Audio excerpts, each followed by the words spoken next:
आज हमारे मेहमान हैं जन सुराज पार्टी के संस्थापक प्रशांत किशोर। प्रशांत किशोर ने पिछले 11-12 वर्षों में देश में जितने भी बड़े चुनाव हुए हैं, वो लड़वाए हैं, चाहे वो नरेंद्र मोदी का चुनाव हो 2014 का, या सबसे जो आखिरी चुनाव उन्होंने लड़वाया बंगाल में 2021 में। तो चुनाव लड़वाते-लड़वाते प्रशांत किशोर चुनाव लड़ने पर आ गए हैं। पिछले 3 वर्षों से वो बिहार में सक्रिय है, एक पार्टी बनाई है और एक नई राजनीति करने की बात प्रशांत किशोर कर रहे हैं। बहुत-बहुत स्वागत है प्रशांत जी आपका। धन्यवाद मिलिंद भाई। तो चुनाव लड़वाना आसान है या लड़ना आसान है? नहीं, यहाँ पर भी मैं चुनाव लड़वा ही रहा हूँ। अच्छा। मेरे काम में जो अभी आपने डिस्क्रिप्शन दिया, मूलतः कोई फर्क नहीं है। पहले जो मैं काम करता था, जिसको मीडिया के साथी, राजनीतिक रणनीतिकार या चुनाव प्रबंधक वगैरह के जैसे शब्दों से बताते हैं, मैं आज भी वही कर रहा हूँ। फर्क बस इतना ही है कि पहले मैं ये काम दल और नेताओं के लिए करता था, अब ये काम मैं बिहार की जनता के लिए कर रहा हूँ। इसलिए कर रहा हूँ कि देश का सबसे गरीब और पिछड़ा राज्य बिहार राजनीतिक विकल्प के अभाव में एक तरीके से राजनीतिक बंधुआ मजदूर बन गया है दो दलों का, दो फॉर्मेशंस का, जहां एक बहुत बड़ा तबका सिर्फ लालू जी के जंगल राज से डरकर नीतीश और भाजपा को वोट दे रहा है, और एक बहुत बड़ा तबका खासकर जो मुसलमानों का है वो भाजपा के डर से लालू जी को वोट दे रहा है। ऐसा नहीं है कि इन लोगों को पता नहीं है कि ये नेता गलत हैं या उनके जीवन में इनके प्रयासों से, इनकी व्यवस्था से, इनकी सरकारों से कोई लाभ नहीं हुआ, उनको पता है।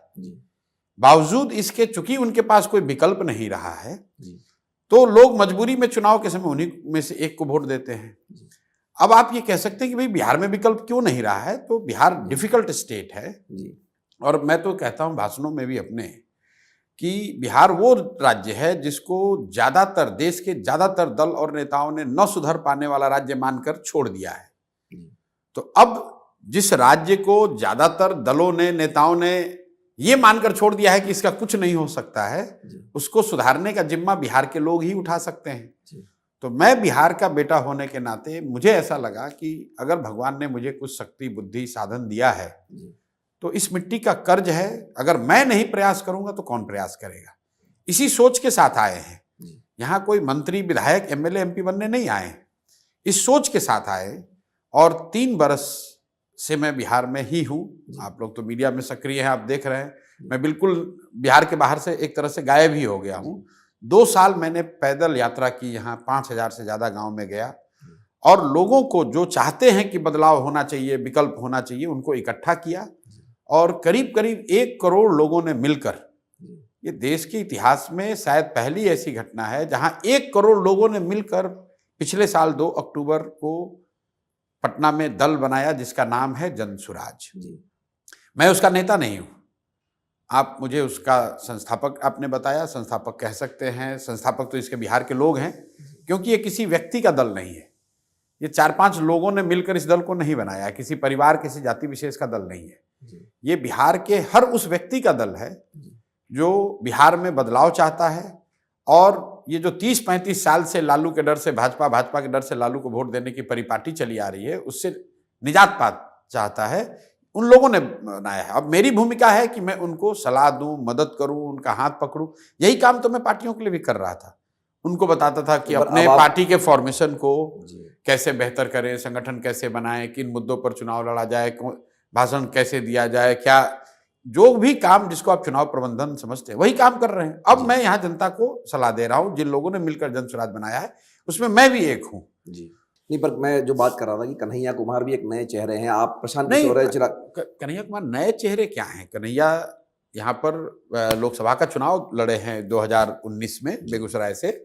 इस बार तो उनको यहाँ कांग्रेस लेकर ही नहीं आई लोकसभा चुनाव में, तेजस्वी के दबाव में, क्योंकि तेजस्वी और राजद वाले नहीं चाहते हैं कि कांग्रेस से कोई आदमी आए, कोई नया चेहरा आए।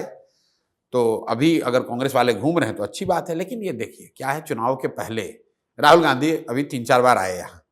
राहुल गांधी को कौन सीरियसली बिहार में लेगा?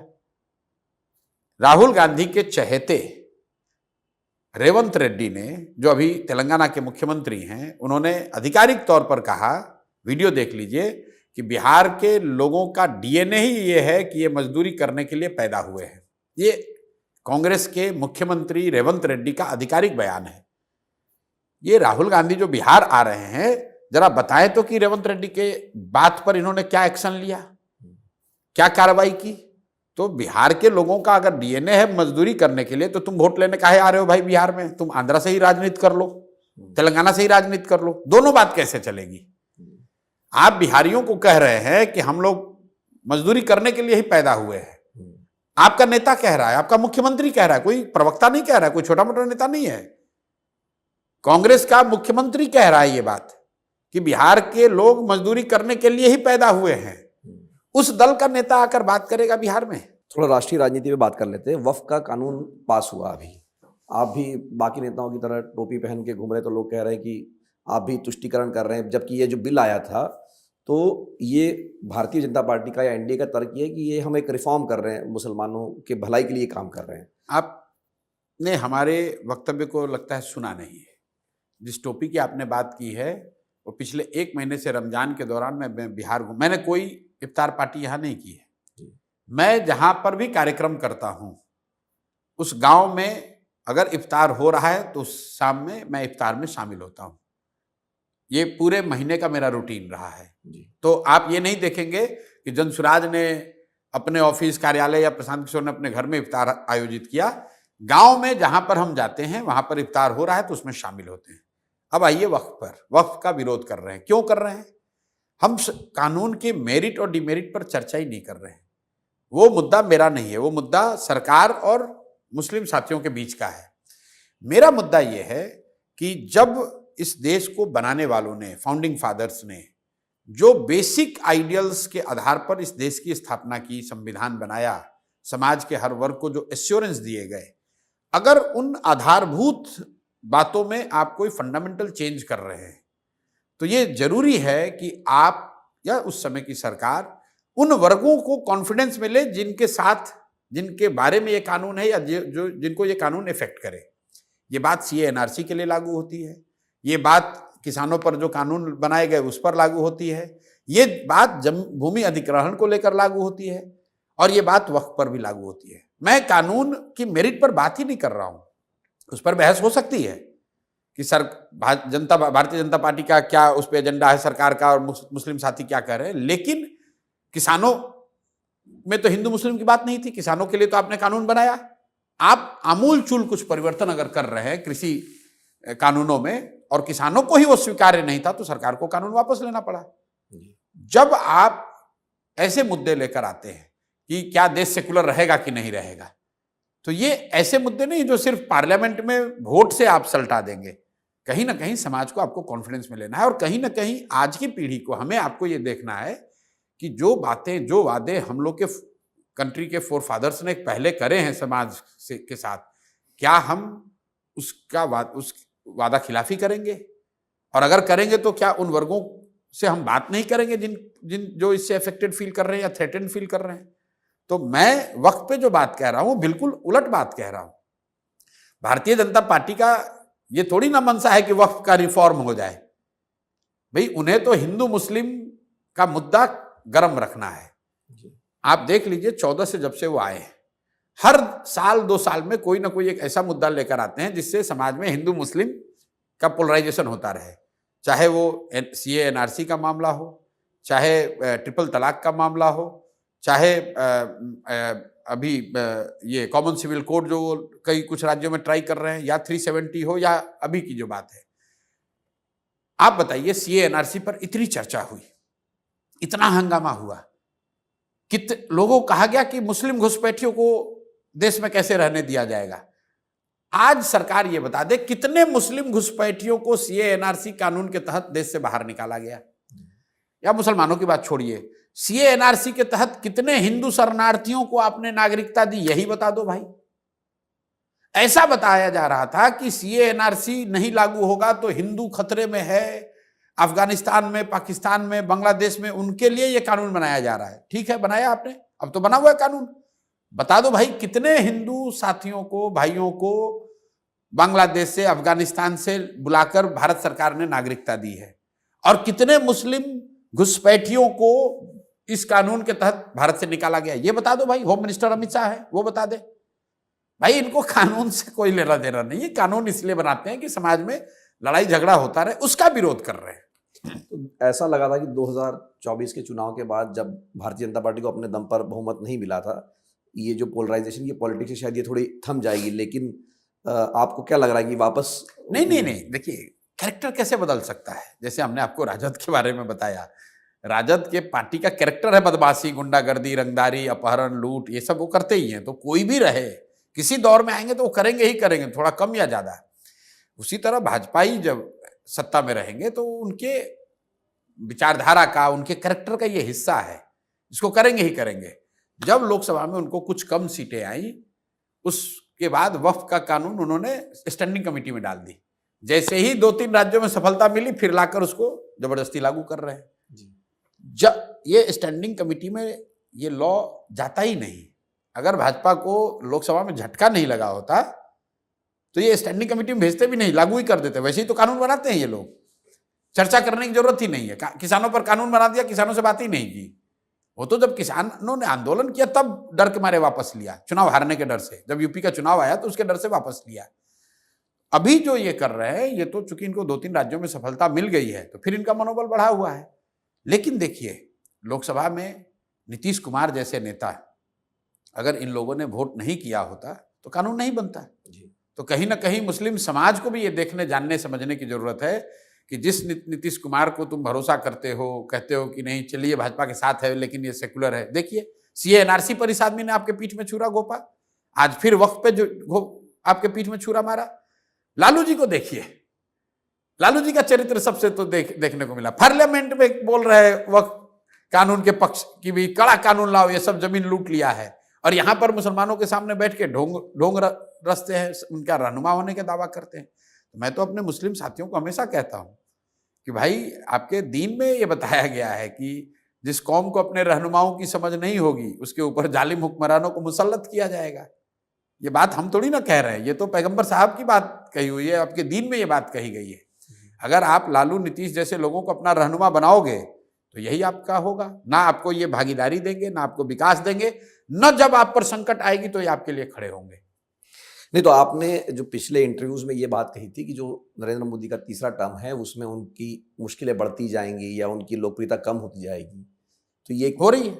कैसे कम है, चुनाव जीत रहे हैं उसके नहीं बाद? अब देखिए, मैंने आपको क्या कहा, जो 5-6 बातें, मुश्किल ये है कि कोई बात नुआंस्ड आर्गुमेंट का कोई स्पेस ही नहीं बचा है। हम लोगों ने ये कहा कि मोदी जी के प्रति जो अंधभक्ति थी वो कम हुई है, उसमें बड़ी गिरावट आई है। उनकी पर्सनल पॉपुलैरिटी कि मोदी जी से ही सब ठीक हो जाएगा, वो उसमें बड़ी गिरावट आई है। लेकिन भाजपा मजबूत पार्टी बनी हुई है, और स्पेशली जब सामने ऑल्टरनेट नहीं है तो मजबूत पार्टी बने हुए हैं। इसमें नई बात क्या है? लेकिन मोदी जी के कहने पे ही सब लोग वोट कर रहे हैं, ऐसी बात नहीं है। आप देखिए वो जहां चुनाव जीते हैं, वो चुनाव कांग्रेस के खिलाफ जीते हैं। हरियाणा में उनके सामने कांग्रेस थी, कांग्रेस हार गई। मध्य प्रदेश, महाराष्ट्र में उनके सामने प्राइमरी पार्टी कांग्रेस थी, कांग्रेस चुनाव हार गए वहां पर ये लोग। लेकिन झारखंड में बीजेपी को सफलता नहीं मिली, जेएनके में उनको सफलता नहीं मिली। जहां उमर अब्दुल्ला ने लड़ाई लड़ी, जहां हेमंत सोरेन ने लड़ाई लड़ी, वहां भाजपा कुछ नहीं कर पाई है। तो जब कांग्रेसी लड़ेंगे ही नहीं, दिल्ली में तो जीत गए। नहीं, मैं वही भाई, दिल्ली का तो मसला ही अलग है। कांग्रेस का ऐसा लगा था कि रिवाइवल हो सकता है जब 99 सीटें मिली, लेकिन उसके बाद जैसे आप कह रहे हैं कि तो फिर वापस ये मोमेंटम क्यों लूज कर देखिए दिया? वही बात है, आप मेरे वक्तव्य जाकर देख लीजिए। इतना लोगों ने लोकसभा चुनाव के बाद मुझ जैसे लोगों को गाली दी है कि अरे आप तो कह रहे थे कि भाजपा की कमजोरी, भाजपा को मोर और लेस उनका सपोर्ट बेस बना हुआ है, कांग्रेस का तो रिवाइवल हो गया। उस समय भी हमने ये कहा है कि अगर कांग्रेस को 40-45 के मुकाबले 99-100 सीट आई है तो निश्चित तौर पर उनके लिए अच्छी बात है। इससे ये एस्टेब्लिश हो गया कांग्रेसियों के लिए कि भाई कांग्रेस के नेता राहुल गांधी हैं। लेकिन ये देश के नेता नहीं हो गए। मैंने एग्जाम्पल कोट किया है कि उसी कांग्रेस में इंदिरा जी की जब सबसे बड़ी हार हुई 77 में, तो उनको 175 सीट से ज्यादा जीत के कांग्रेस आई थी। और राहुल गांधी के नेतृत्व में जब कांग्रेस की सो कॉल्ड सबसे बड़ी जीत हुई है तो उनको 99 सीट आया है। तो ये फर्क दिखाता है कि किस, मतलब आप रिलेटिव बेसिस पर बता रहे हैं कि कांग्रेस की स्थिति अच्छी हुई है। 99 सीट लाने वाली पार्टी, जो कांग्रेस कभी 400 सीट जिनके पास था, उनके पास अगर आज 99 है तो वो मजबूत कैसे हो गए?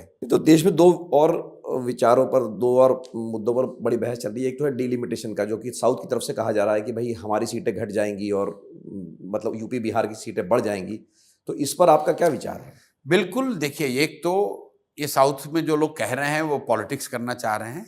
बिल्कुल सीधी बात है कि प्रोपोर्शन बराबर रहना चाहिए।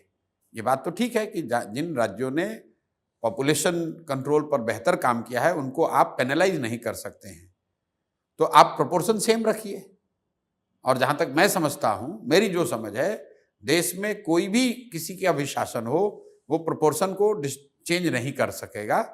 राजनीति करने के लिए साउथ के कुछ लोग, कुछ नेता ऐसी बात कर रहे हैं, लेकिन मेरा अपना मानना है कि अल्टीमेटली प्रोपोर्शन जो है राज्यों के बीच का, जो सीटों का बंटवारा है, वो बराबर रहेगा, वो चेंज नहीं होगा और होना भी नहीं चाहिए। तमिलनाडु में आप सक्रिय देखे गए हैं। आप जो विजय की पार्टी की जो रैली भी हुई थी वहां पर भी आप आए गए, वहां भी आपने भाषण दिया और आपने कहा कि यहाँ पर क्रांति होने जा रही है। तो ये वापस आप क्या चुनाव में सलाह देने की भूमिका नहीं, में नहीं, आ नहीं, गए हैं, या क्यों विजय का समर्थन नहीं, क्यों कर नहीं, रहे हैं नहीं, आप? मैं बता रहा हूँ क्यों कर रहे हैं। जो प्रयास मैंने बिहार में शुरू किया है, एक ऐसा ही प्रयास विजय, जो हमारे मित्र हैं, एक तरीके से बहुत क्लोज मित्र हैं और पहले से हैं, उन्होंने वहां शुरू किया। तो वो हमारी मदद यहाँ कर रहे हैं, हम उनकी मदद वहां कर रहे हैं। तमिलनाडु में भी पिछले 35 साल से डीएमके और एआईएडीएमके के बीच में जनता झूल रही है, और कहीं ना कहीं एक बड़ा वर्ग वहां पर इन दोनों दलों से अलग हटकर कोई नया ऑल्टरनेट पॉलिटिक्स विकल्प देख रहा है, और विजय ने एक प्रयास शुरू किया है। तो मैं अपनी क्षमता बुद्धि के साथ उनके साथ लगा हूँ। हम तो काम तो यही बिहार में कर रहे हैं। हम जो काम जनसुराज के लिए कर रहे हैं वो काम वो टीवी के लिए तो के क्या लिए वो कर रहे हैं। विजय जीत पा सकते हैं क्या तमिलनाडु? बिल्कुल जीत सकते हैं, बिल्कुल जीत सकते हैं।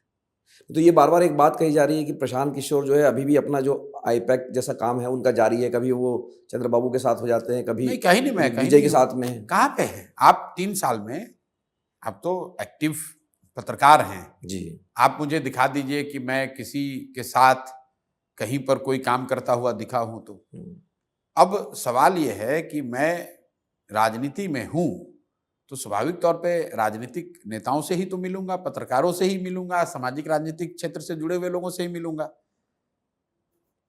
अब ये तो कहीं मैंने नहीं कहा कि मैं राजनीतिक नेताओं से नहीं मिलूंगा, लेकिन आज आप आए हैं इंटरव्यू लेने, तो आप तो पटना आए हैं, तमिलनाडु और बंगाल नहीं गए हैं। बंगाल में इलेक्शन है, मैं तो बंगाल में तो नहीं हूँ। असम में इलेक्शन में वहां पर तो नहीं हूँ। दिल्ली में मैं किसी का एडवाइस तो नहीं कर रहा हूं। मैं तो 2 साल से बिहार में पैदल चल रहा था। यहां पर दल बनाया है, यहीं पर रहते हैं, यहीं पर खपे हुए हैं। लेकिन इसका मतलब ये नहीं कि कोई नेता अगर हमसे एक बार बात करना चाहे या मिलना चाहे तो मैं मिलूंगा नहीं या बात नहीं करूंगा। ऐसा तो कुछ मैंने कोई आश्वासन दिया नहीं है किसी को, ऐसी कोई दावा मैंने किया नहीं है। 2 आखिरी सवाल। एक तो बार बार अब ये बात हो रही है कि 2029 में फिर से मोदी जी आ जाएंगे। ये तो बहुत फार फेच्ड है। 29 की बात 29 में तय की जाएगी। अभी आप देखें, 24 में फरवरी तक तो लोग बता रहे थे कि मोदी जी के सामने कोई चुनौती नहीं है, और मार्च में बिल्कुल अलग तस्वीर दिखी। मार्च अप्रैल मई में लगा कि बिल्कुल देश में बहुत बड़ा डिसेंट है। तो 29 की बात कौन जानता है। अभी तो आप ये देखिए कि मोदी जी का ये जो टर्म चल रहा है, by and large it is going to be a lacklustre term. दूसरे टर्म के बाद तीसरे चौथे टर्म में कोई नेता दुनिया में कहीं कुछ वो बड़ा नहीं कर सकता है। ये साइंस है, एविडेंस है। तो मोदी जी का भी ये जो टर्म है तीसरा, जो मैंने पहले कहा था, it will be a lacklustre term. इसमें ऐसा कोई आमूल-चूल परिवर्तन देश में देखने को नहीं मिलेगा, ना पॉलिसी मेकिंग में, ना जमीन के पे डिलीवरी पे, ना लोगों के जीवन में। तो it is going to be a lacklustre one more term of a government, और 29 में जनता देखेगी। इंटरव्यूज में कहा था कि मोदी जी इसलिए जीत रहे हैं क्योंकि इंडिया गठबंधन या विपक्ष जो है अपनी भूमिका नहीं निभा रहा है। तो अभी ये जो इंडिया गठबंधन, इसका क्या भविष्य देखते हैं? कोई भविष्य नहीं। इंडिया गठबंधन का कोई भविष्य नहीं है जब तक कांग्रेस अपने आप को रिवाइव नहीं करती है, क्योंकि देश के स्तर पर लड़ाई भाजपा और कांग्रेस में है। बाकी लोग सपोर्ट रोल में हैं। बाकी जो दल है वो सपोर्टिंग एक्टर हैं। तो जब मेन एक्टर जब तक अपना घर ठीक नहीं करेगा, जब तक कांग्रेस नहीं खड़ी होगी, जब तक कांग्रेस कम से कम 30-40% अपना स्ट्राइक रेट नहीं करेगी, जो 300 सीटें जहां उनका सीधा मुकाबला होता है, तब तक जीतना मुश्किल है, तब तक बेहतरी करना मुश्किल है। प्रशांत किशोर, आप भविष्यवाणी करते रहे पहले बाकी पार्टियों के लिए, और कमोबेश सही भी निकली, कभी गलत हुई होगी। जन स्वराज पार्टी को बिहार में कितनी सीटें मिलेंगी? सीटों का मेरा अंदाजा नहीं है और मैं उस पर कोई कमेंट इसलिए नहीं करना चाहूँगा क्योंकि मैं स्टेक होल्डर हूँ, लेकिन मैं इतना आपको कह सकता हूँ, बिहार से नवंबर में आपको अप्रत्याशित नतीजे दिखेंगे और बिहार में जनसुराज की सरकार आपको दिखेगी। बिहार में जनसुराज जीत कर आएगा नवंबर में, आप देख लीजिएगा। नहीं, ये बात जो आप दावे कर रहे हैं, लेकिन बिल्कुल, देखिए मैंने जब ये दावा आंध्र प्रदेश में कहा कि Jagan Mohan Reddy is not losing, he is losing big. चुनाव के 4 महीने पहले वहां के सारे पत्रकार, सारे एनालिस्ट ने कहा कि आप तो क्या ही बात कर रहे हैं, ऐसा तो कैसे हो सकता है। जगन मोहन रेड्डी को 11 सीट आया है। जब मैंने बंगाल में कहा कि भाजपा को 100 सीट नहीं आएगा, तो सारे देश के पत्रकारों ने कहा कि ऐसा आप कैसे कह सकते हैं, ये तो बिल्कुल गलत है, तो हो ही नहीं सकता है, भाजपा को तो 200 सीट आ रहा है। भाजपा को 77 सीट आया। मैं आपको बिल्कुल दावे के साथ कह रहा हूं कि बिहार में बिल्कुल बदलाव की एक बड़ी आंधी आपको दिखेगी और जनसुराज की सरकार आपको नवंबर में दिखेगी। ऐसा मैं अगर एनालिस्ट के तौर पे कहता तो आपको बहुत सीरियसली आप इसको लेते। चूंकि मैं जनसुराज से जुड़ा हुआ हूं इसलिए आपको लग रहा है इनका बायस है, लेकिन मेरी जो प्रोफेशनल समझ है, अगर मैं जनसुराज से जुड़ा हूं, उस बायस को फैक्टर इन कर भी लूं, तो भी मैं आपको बता रहा हूं कि बिहार में बिल्कुल बदलाव की बड़ी आंधी आपको दिखेगी। नहीं, लेकिन जो आपके अगर मैं जनसुराज से नहीं जुड़ा होता तो मैं आपको नंबर रेंज भी दे देता। लोग ये कह रहे हैं कि आप उपचुनाव में तो जमानत जब्त हो गई आपकी, तो कहाँ चुनाव में कुछ कर पाएंगे। उपचुनाव के जो नतीजे आए हैं उसको आप जरा राजनीतिक तौर पर देख लीजिए। निश्चित तौर पर चूंकि प्रशांत किशोर या जनसुराज से लोगों की अपेक्षा है, तो उस मुकाबले शायद वो नतीजे नहीं आए, लेकिन लोग कह रहा है कि मुट्ठी खुल गई। मुट्ठी खुली तो उसमें क्या दिखा? 10% वोट।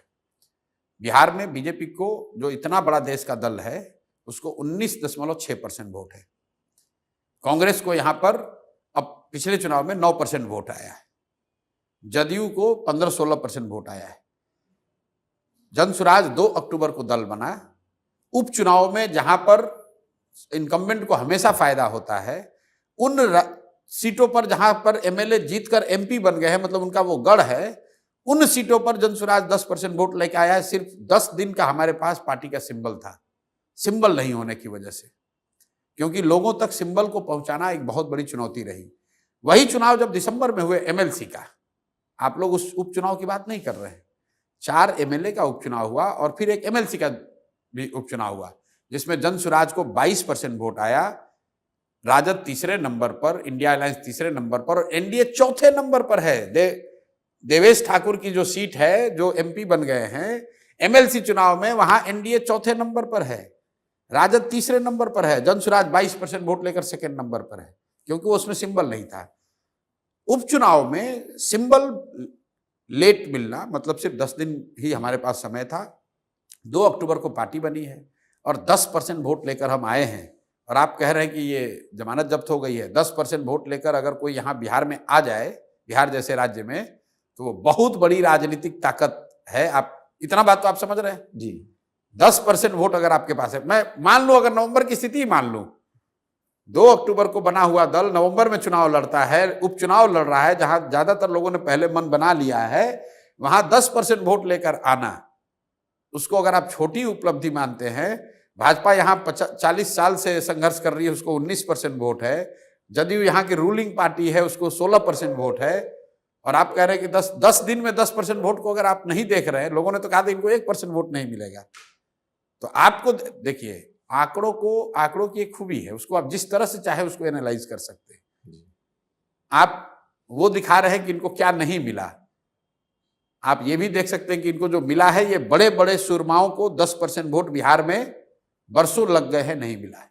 बहुत बहुत धन्यवाद प्रशांत किशोर जी इस बातचीत के लिए। तो हमारे साथ जुड़े थे प्रशांत किशोर ने अब तक, जैसे मैंने शुरुआत में कहा, कि चुनाव लड़वाए हैं और इस बार वो चुनाव खुद लड़ रहे हैं, और उनके 2 दावे हैं। एक तो यह है कि नीतीश कुमार नवंबर में मुख्यमंत्री नहीं रहेंगे बिहार के, और चुनाव के नतीजे क्या होंगे वो कह रहे हैं कि जनसुराज की सरकार बनेगी, नतीजे अप्रत्याशित रहेंगे। तो बहुत बहुत धन्यवाद एक बार फिर से प्रशांत जी, और हम नवंबर में देखते हैं कि क्या होगा। बिल्कुल।